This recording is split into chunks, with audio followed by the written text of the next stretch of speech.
చేసే ప్రయత్నం చేసిన రాబోయే 6 నుంచి 9 నెలల కాలంలో బాన్స్వాడలో ఉప ఎన్నిక వచ్చేది ఖాయం. సుప్రీంకోర్టు సీరియస్ గా ఉంది. వీళ్ళు వాళ్ళు కాదు, సుప్రీంకోర్టు భారతదేశ అత్యున్నత న్యాయస్థానం, సర్వోన్నత న్యాయస్థానం సుప్రీంకోర్టు.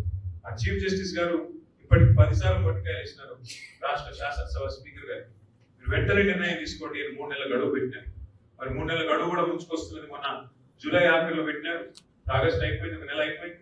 ఇంకో 2 నెలల్లో స్పీకర్ గారు కూడా నిర్ణయం తీసుకోవాలి. మేము కూడా వదిలిపెట్టరు. వీళ్ళు కొంతమందికి అనుమానం ఉంది, మళ్ళీ పోచారం వెనక్కి వస్తారేమో.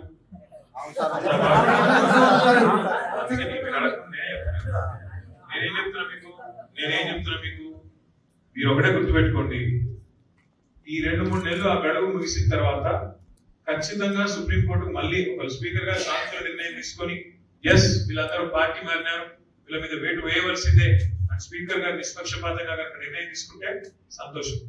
తీసుకోకపోతే మళ్ళీ తిరిగి సుప్రీంకోర్టు పోతాం. పోచారం పదవి ఊడగొట్టేదాకా, ఆయన ఎమ్మెల్యే పదవి కూడా పోగొట్టేదాకా, కానీ తర్వాత బాన్స్వాడలో గెలిపించే బాధ్యత మీది. మీరందరూ ఇన్ని మాటలు చెప్పినారు. ఏమన్నారు సార్, మరి ఇట్లుంది అట్లుంది, అరాచకం ఉంది, ఇట్లుంది అట్లుందని చెప్తున్నారు. మరి ఇది ఇక్కడ మాటల్లో నాకు చెప్తే కాదు కదా, ప్రజల్లో రేపటి రోజున మన శక్తి ఏందో, ఆయన మీద ఉన్న నిరసన ఏందో తప్పకుండా చూపెట్టాల్సిన బాధ్యత మన మీదనే ఉన్నది.